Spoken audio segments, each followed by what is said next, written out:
Assalamualaikum warahmatullahi wabarakatuh. Saya Edi Gusiani HS, salah satu Direktur Eksekutif Aliansi Pemerhati Eksekutif dan Legislatif dan pemimpin beberapa ormas Betawi. Sekian, terima kasih. Oke teman-teman, kita sekarang ingin berbincang-bincang dengan Bang Edi Gusiani HS. Beliau ini adalah tokoh Betawi yang juga pimpinan sejumlah ormas, dan juga beliau ini aktif dalam organisasi kemasyarakatan lainnya, dan juga di aliansi pemerhati legislatif dan eksekutif atau APEL. Nah, sekarang kita ingin berbincang tentang perjalanan hidup Bang Edi, mulai dari dulu dimulai awal karirnya, terus perjalanan kecilnya bagaimana, dan sampai sekarang sukses menjadi seorang tokoh Betawi yang disegani di ibu kota. Nah, Bang Edi mungkin bisa diceritakan tentang. Oke. Assalamualaikum warahmatullahi wabarakatuh. Hampir 60 tahun lah berjalan usia saya. Saya ini boleh dikatakan dilahirkan dari keluarga sederhana. Tidak susah-susah banget. Biasa sejak kecil bermain kebiasaan-kebiasaan yang dilakukan di kampung-kampung ini. Saya ini dari keluarga yang boleh dikatakan alhamdulillah, dan boleh dikatakan tidak sulit banget. Kebenaran orang tua saya waktu itu bekerja di AL, Angkatan Laut SAL. Saya pun sangat bangga karena saya mempunyai rumah sakit AL dari sampai lahir, semua sampai disunat, sampai saya disunat semua selalu punya handalan AL, karena keluarga saya bekerja di Angkatan Laut. Jadi nggak seperti kayak sekarang kan, agak sulit kalau kita tidak punya uang, kita masuk rumah sakit pasti dimintain uang dahulu. Itu tergantung juga rumah sakitnya. Saya punya keluarga 7. Saya yang paling besar.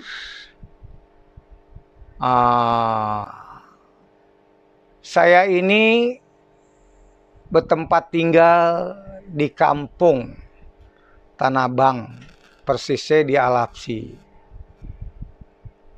Dan biasa seperti kebiasaan kecilnya, kebetulan di belakang rumah saya ada sungai kali. Waktu itu sulit untuk mencari boleh dikatakan swimming pool, kolam renang, karena waktu itu kondisinya beda. Akhirnya saya mandi di kali. Di kali itu waktu itu tidak ada satupun kotoran, bersih, jernih. Sangat jernih itu. Namanya Kali Krukut. Jernih, persis di belakang rumah saya. Masih ada ikan dong ya? Ikan kelihatan, tapi bukan dalam arti saya rumah ini pinggir kali. Saya udah 3 generasi. Dari uyut kakek, orang tua saya ke saya. Perjalanan hidup itu berproses. Dan saya juga tidak sulit-sulit banget. Tapi kesadaran saya dan adik-adik saya tinggi. Mereka semua mandiri.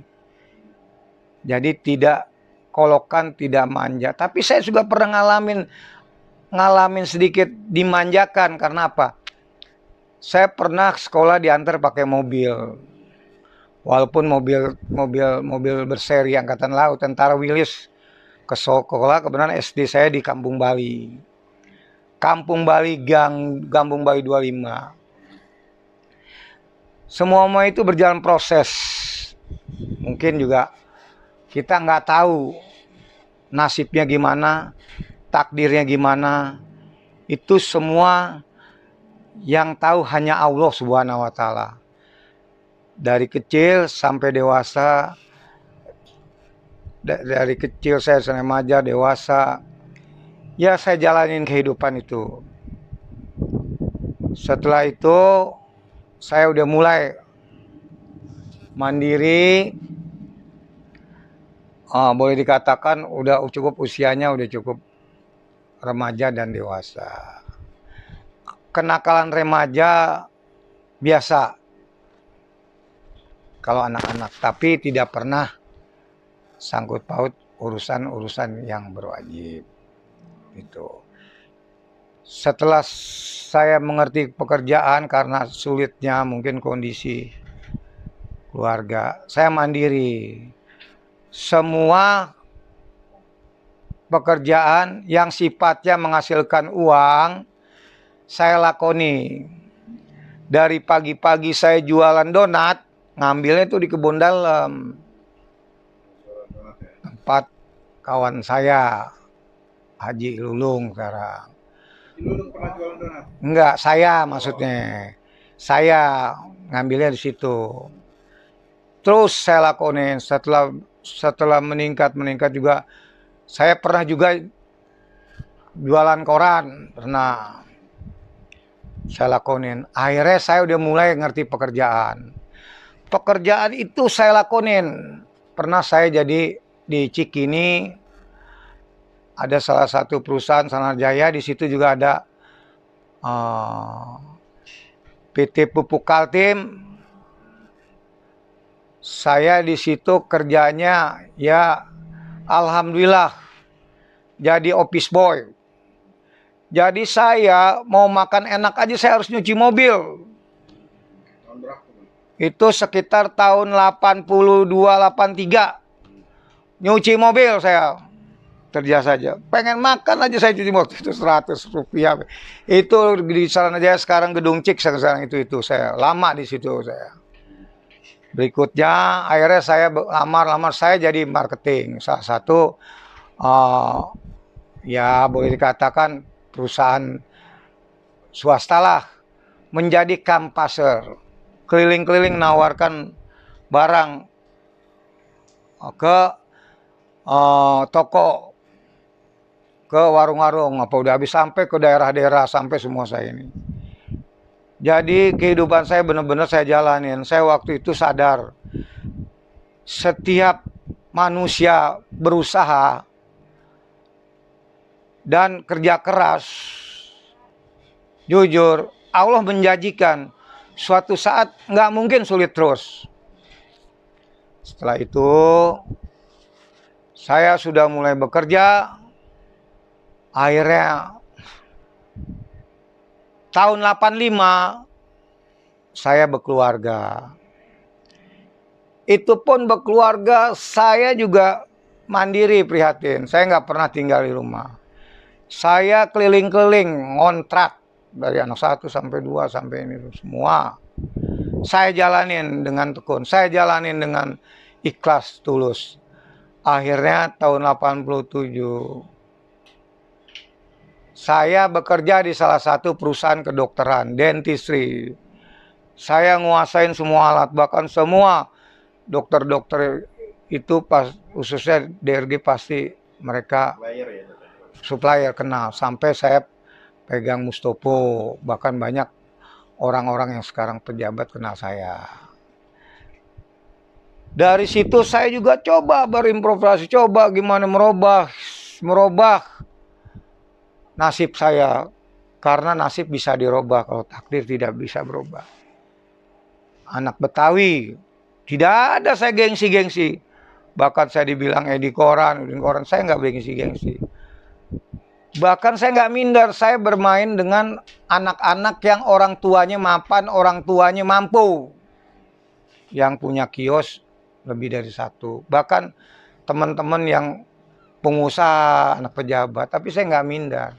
Tetap ketika saya ingin pakai sepatu yang bagus, yang bermerek, saya beli. Walaupun bekas, dulu zamannya itu di pasar rumput, saya beli. Terus saya lakukan punya anak, punya dari 1, 2, sampai akhirnya saya ketemu kata kuncinya. Akhirnya saya udah mulai peningkatan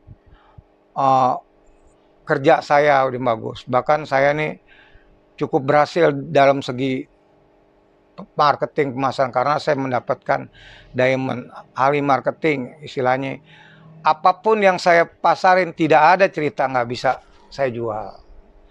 Disitulah saya juga berpikir terus nggak selamanya untuk jadi karyawan. Saya ingin jadi pengusaha. Dari situlah berhasil saya jadi pengusaha dan punya perusahaan, masih ada PT-nya. PT Egarti Mandiri saya. Dan saya dibantu oleh kawan saya di perusahaan terbesar alat kesehatan PT Bersaudara. Di situ saya udah mulai mengenal dan memiliki dan memegang uang ratusan juta bahkan miliaran dari profit yang saya hasilkan dari kedokteran itu. Terus berjalan sebagaimana, tapi kan akhirnya roda berputar, nggak selamanya di atas. Nah, situ saya mengalami istilahnya boleh dikatakan diberikan yang terbaik, cobaan yang terbaik sama Allah. Jadi cobaan itu bukan sekedar yang dicoba kesulitan, kesenangan juga dicoba. Disitulah saya tidak bisa memanage, tidak bisa mengontrol keuangan saya. Hidup saya senang. Istilah yang saya jalanin kalau boleh meminjam kata-kata kawan saya udah lakonin dari segi sejadah sampai haram jadah. Dari sampai situ, udah nggak karuan deh. Zaman dulu kan ada yang namanya Eldorado, permainan game di sana di Monas, Jakarta Fair. Itu kan saya masih remaja. Tapi setelah saya berkeluarga, rumah tangga, saya perjalanan hidupnya, saya pasrahkan ke Allah. Tapi saya berusaha, itu saya pernah ngalamin jadi orang kaya harta, artinya punya segala-galanya tapi capek. Sekarang saya capek, akhirnya saya banting ambil alih. Kalau saya berusaha harus menjadi kaya ilmu. Jadi disitulah akhirnya saya coba bangkit kembali. Saya akan sesuai dengan amanat Allah diberikan kepercayaan untuk mendidik anak dan mengayomi keluarga, karena orang tua sebagai panglima di keluarga. Sampai akhirnya saya fokus, entah dari mana hasilnya, tapi Allah benar-benar udah berjanji kalau saya nggak mungkin dikasih cobaan terus atau diberikan kesulitan. Akhirnya saya fokus, saya gembleng, dan keuangan saya arahkan untuk pendidikan anak-anak. Alhamdulillah, anak saya 4, 3 sarjana, 1 si bontot masih di Mustopo, semester 5, jurusan hubungan internasional, paling cantik lingkungan keluarga, paling cantik. Mungkin Tanah itu kata orang lain, bukan kata saya. Emang benar paling cantik anak saya dan jenius. 3 perempuan, 1 laki. Alhamdulillah. Yang paling besar dapetin istri, memperbaiki keturunan, ponakan salah satu petinggi, salah satu ponakan pejabat menduduki sekarang di lingkungan pemerintahan RI ini. Kebenaran mereka dari keluarga polisi. Wah, anak saya juga waktu itu sempat, mungkin juga sekarang atau tinggal di kompleks Pesma Poluan Pasar Jumat. Itulah saya berhasil, dan saya juga nggak tahu kalau kita berpikir, apalagi kita boleh dikatakan mempersiapkan itu sulit secara fisik maupun secara keadaan. Tapi semuanya Allah. Saya bangga. Saya nggak perlu banyak harta. Tapi yang penting anak saya berhasil semuanya. Untuk ukuran saya, alhamdulillah. Anak Betawi go public. Saya juga tidak mengira kalau saya sudah berkeliling ke 22 negara. Contoh, tidak saya perlu sebutkan semuanya. Yang pokok aja, saya pernah ke Prancis, pernah ke Belanda, ke Jerman, Belgia, dan ke Spanyol. Tapi yang lebih penting lagi, ke Mekah. Itu semua benar-benar terlaksana dengan baik, sampai saya ngimpi pun saya nggak pernah sampai di sana. Saya coba tubuh saya cubit-cubit, ternyata sakit. Artinya saya bukan mimpi kalau saya ada di Eropa.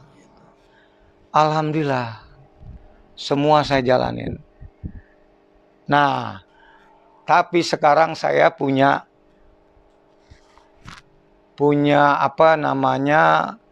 kehidupan saya hanya satu. Saya ingin jadi orang yang kaya hati, membantu sesama yang memerlukan bantuan, juga berbagi rezeki. Kalau emang rezeki saya lebih, alhamdulillah saya udah lakukan semuanya.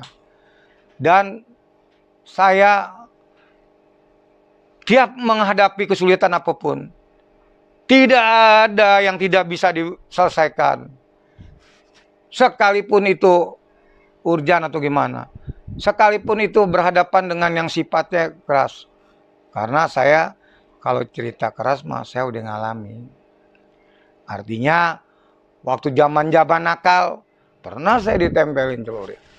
Tapi saya punya ilmu. Ilmu saya cuma satu, nggak perlu dilawan. Saya keluarkan ilmu saya, ilmu langkah lari 1000. Nah, itu ilmu saya. Saya pernah ngalamin tuh ketika zaman Sakera. Itu mah perjalanan hidup yang agak-agak sedikit kurang baik. Tapi hari ini alhamdulillah, saya hari ini diberikan yang terbaik oleh Allah. Tidak kekurangan baik secara finansial maupun secara lahiriah batiniah semua. Tinggal sekarang saya fokus beribadah, beramal, bersedekah. Apa yang dicari dunia? Ketika saat ajal itu mati, yang ditulis di besan itu bukan yang namanya Edi punya apartemen, Edi punya harta, bukan. Kebaikan itu. Silakan investigasi di lingkungan saya, di Tanah Abang khususnya di tempat tinggal saya. Dulu iya, dan saya menghindari untuk merugikan orang lain insya Allah, atau tapi menyulitkan orang lain.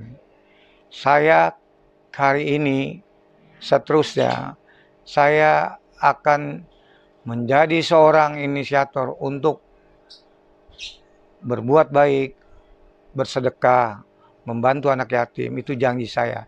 Ini bukan bahasa ria, salah. Justru saya mengingatkan orang-orang yang tidak sadar, mengingatkan orang-orang yang punya duit berkelebihan. Anda hidup senang di dunia, buat apa kalau Anda hidup nanti di neraka sulit? Saya juga ngalamin hidup di dunia ini. Segala-galanya saya udah lakonin. Saat ini saya ingin berbagi kepada lingkungan, kepada teman-teman, kepada semuanya.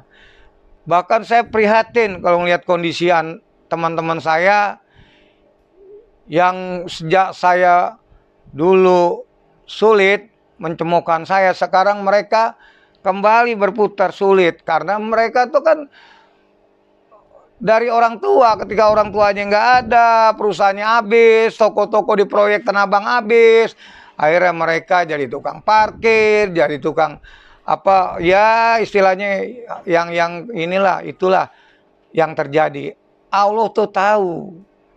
Jadi jangan pesimis, jangan khawatir. Janji Allah, kalau kita berbuat baik, kalau kita rajin, kalau kita mau usaha, pasti ketemu kata kuncinya.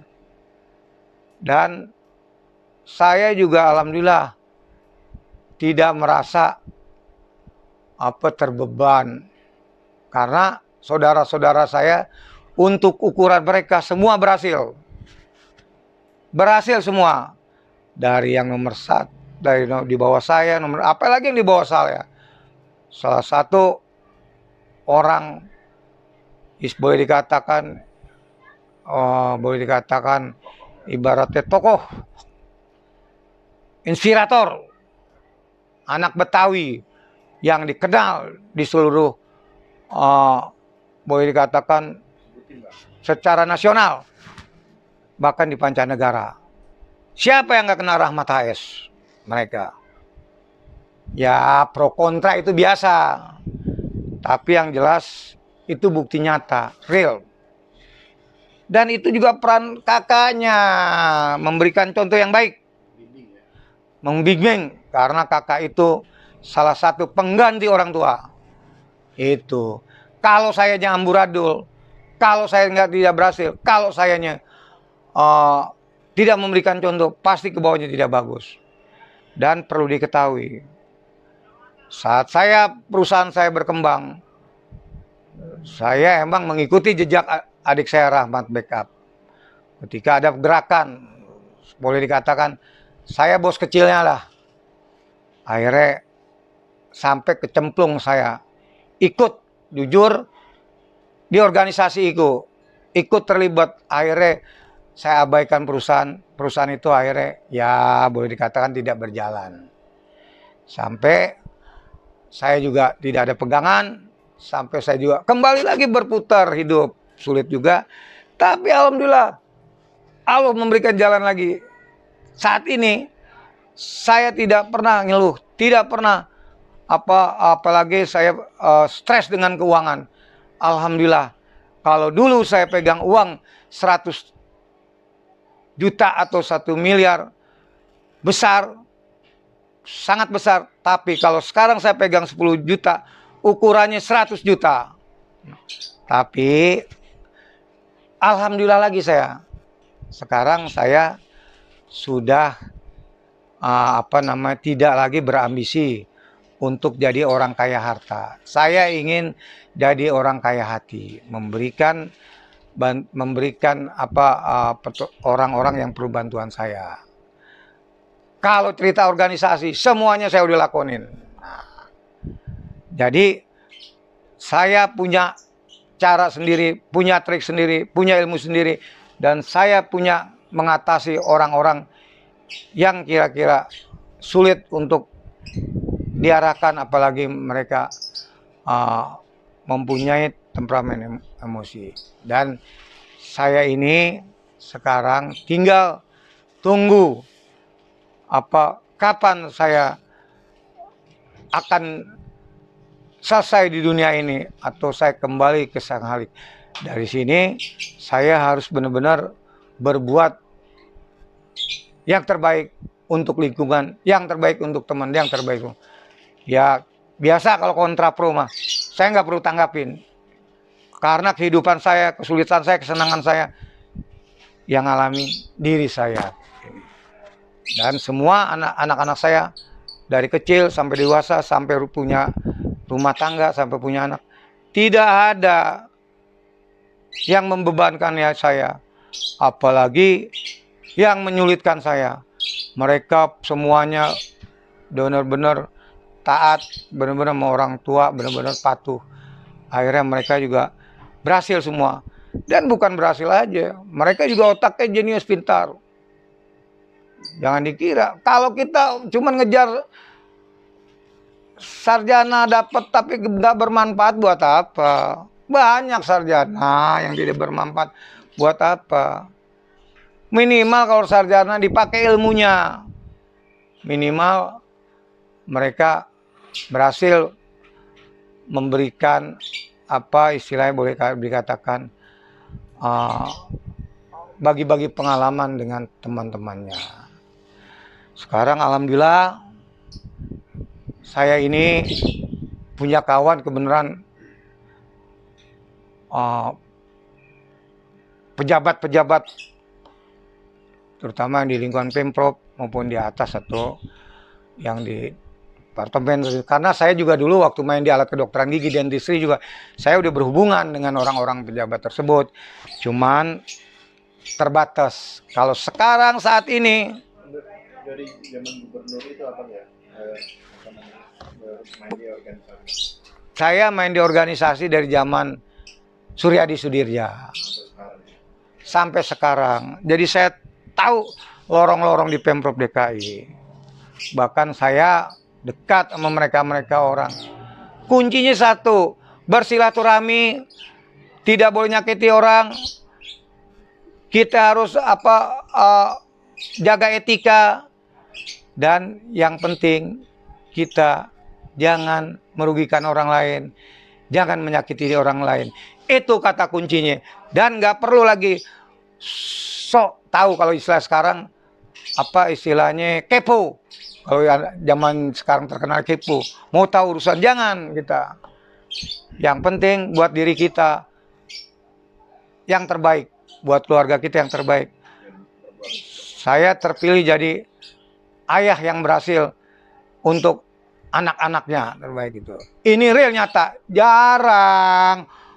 Maaf kata, saya tuh bukan nggak ada istilah kata-kata sombong. Saya bukan orang tipikal sombong. Jadi boleh dikatakan cari tahu. Jarang anak Betawi yang bisa berhasil gara-gara berhasil mendidik anak. Dan dia juga go public, keliling-keliling luar negeri. Juga dia berhasil di lingkungan di mana bumi berpijak dia. Padahal waktu itu dia tuh sangat mandiri. Ketika baru nikah pun dia nggak pernah tinggal di rumah. Kan istilahnya kalau ada pepatah Betawi, betah di wilayah. Tapi saya tidak. Saya Betawi berimprovisasi luas dan benar-benar dilakonin dengan kemandirian, dengan keprihatinan. Dan ini dalam menghadapi COVID ini telah berbuat untuk masyarakat, membantu masyarakat dengan makan gratis. Saya orang yang nggak mau diekspos. Saya orang yang nggak mau dipuji-puji.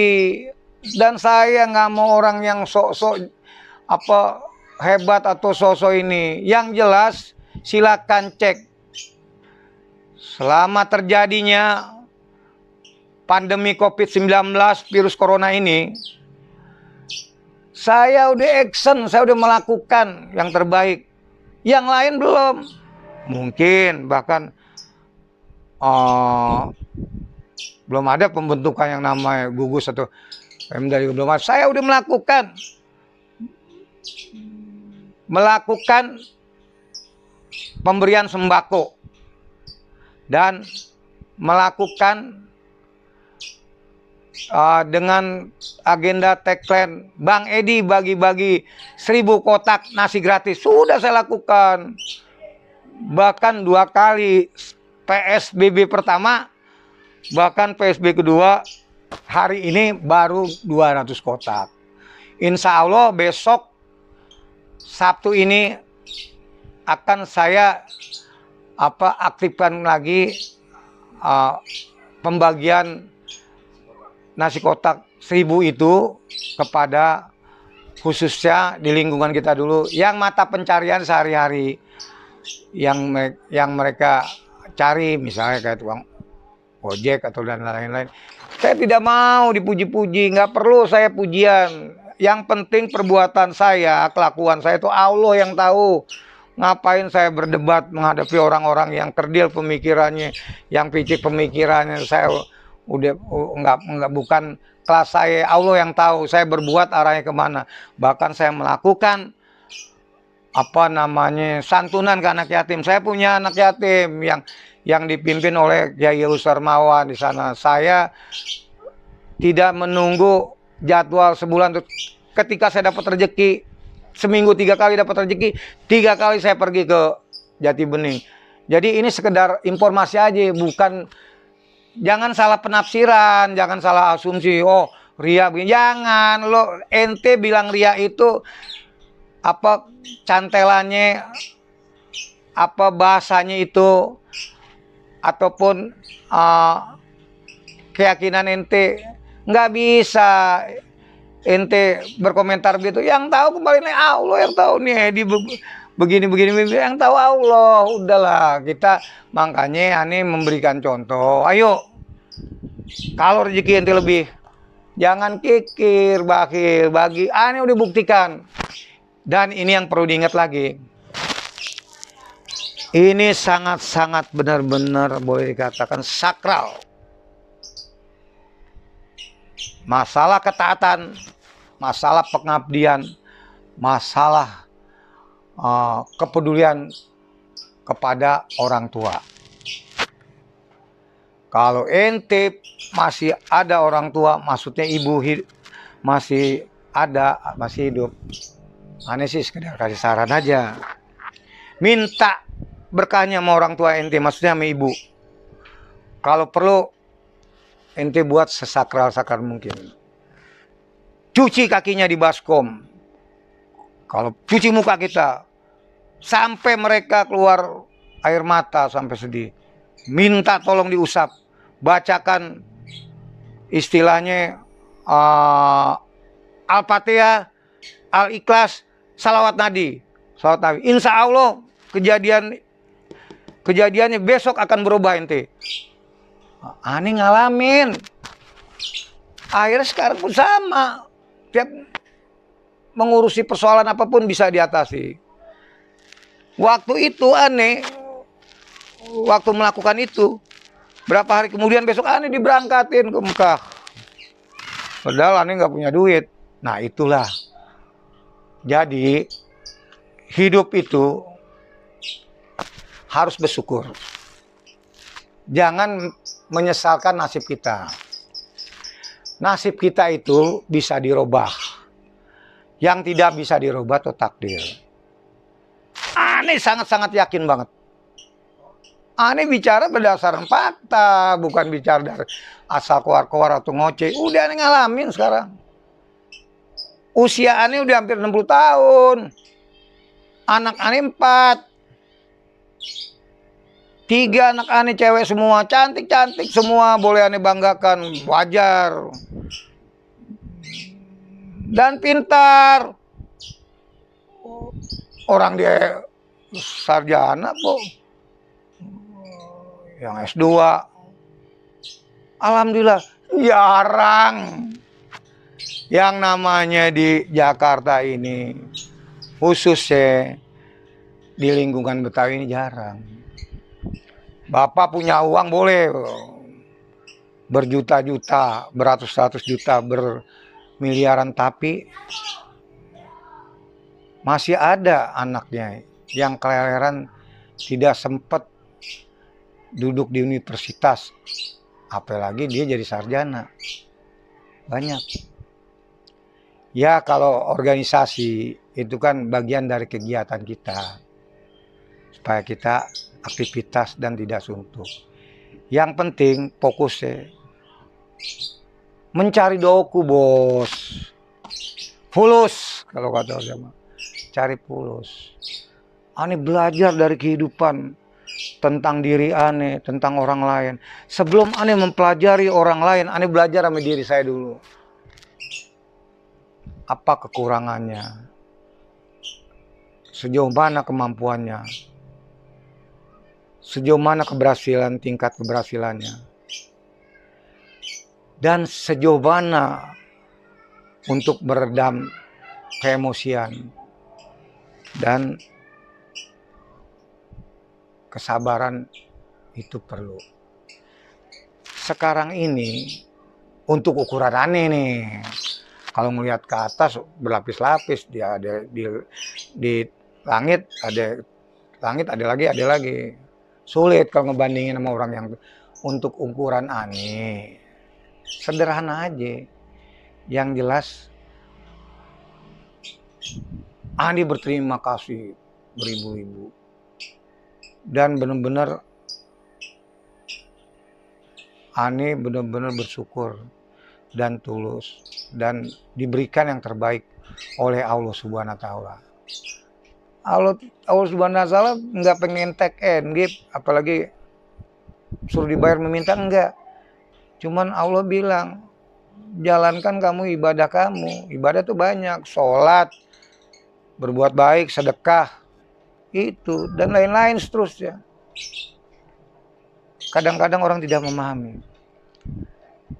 Makanya ahli ibadah itu harus benar-benar mempunyai keahlian ilmu intelektual. Sebaliknya orang yang intelektual, orang yang pintar, akademisi harus juga dibentengi dengan ibadah agama. Karena kan sudah umum banyak yang terjadi. Orang pintar masuk penjara, orang ahli ibadah masuk penjara. Artinya yang bersentuhan dengan hukum. Insya Allah, auzubillah min dzalik, ane jangan sampai ke situ dalam menjalani sisa kehidupan ane ini.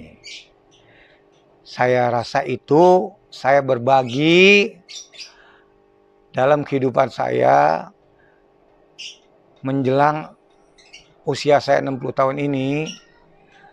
Saya diberikan sama Allah masih sehat walafiat, segar bugar. Dan ya kalau ada penyakit sedikit paling pusing lah, mau sakit perut, tinggal obatnya bodrek sama naspro lah gitu lah. Yang penting itu, saya rasa sekian, ini pengalaman hidup saya. Rekam hidup saya tidak mengurangi, apalagi menambah-nambah.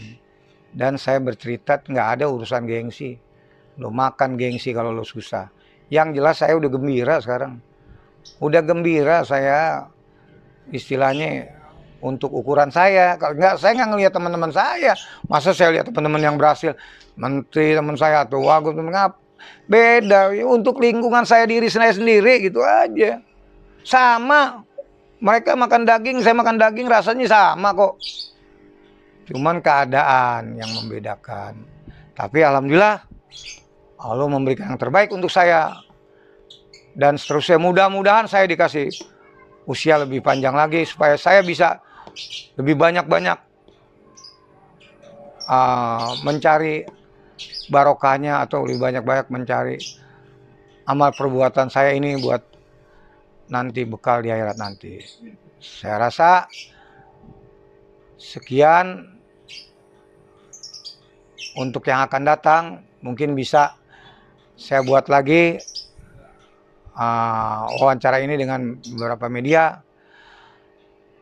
Yang penting doa pidoa. Dan untuk hari ini saya menghimbau kepada warga dan masyarakat dan rakyat Indonesia untuk melakukan prokes protokol kesehatan. 3M wajib dilaksanakan. Wajib memakai masker, mencuci sabun dengan bersih, menjaga jarak. Jangan tanyakan kapan COVID itu berakhir. Yang perlu dipertanyakan pada diri kita, kapan kita melakukan disiplin untuk memakai masker, mencuci tangan, menjaga jarak. Sekian. Wassalamualaikum warahmatullahi wabarakatuh. Terima kasih. Edi Gusyani, HS. Salah satu memimpin beberapa ormas yang ada di Jakarta. Jakarta, insya Allah,